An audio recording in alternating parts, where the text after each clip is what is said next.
mother-in-law kept a diary documenting my failures as a wife. I found the diary by accident, which is how most betrayals seem to announce themselves. Quietly, almost politely.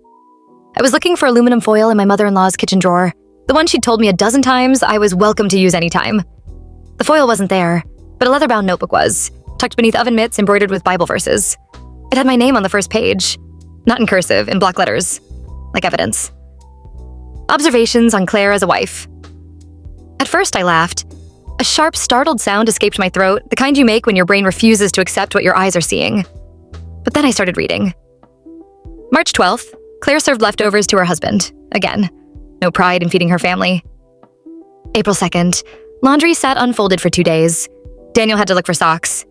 April 18th, she spoke back in front of guests. Each entry was dated, detailed, meticulous. Some even had times, like a police report.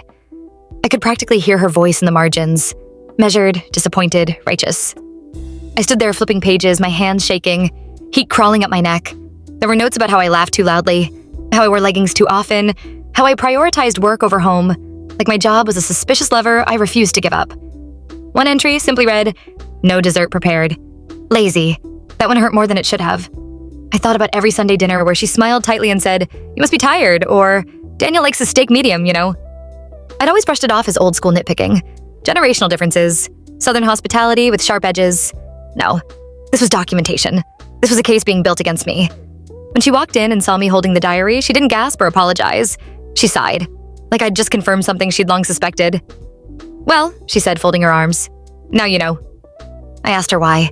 My voice sounded distant, like it belonged to someone braver. She said it was accountability, that she was protecting her son, that marriage required standards and someone had to keep track when I clearly wasn't. I asked if Daniel knew. She hesitated. Just long enough. That night I showed him the diary. He skimmed it the way you skim something uncomfortable at the doctor's office, avoiding eye contact, hoping it would end quickly. Then he said, "She doesn't mean it like that." Which somehow felt worse than if he'd agreed with her. I didn't cry. I didn't yell. I went to bed and stared at the ceiling, realizing something fundamental had shifted. It wasn't just that my mother-in-law had been quietly grading my marriage like a term paper. It was that I'd been living under surveillance, performing a role I never auditioned for. The next morning, I packed the diary back into the drawer. But I packed something else too. My silence. And this time, I didn't leave it behind.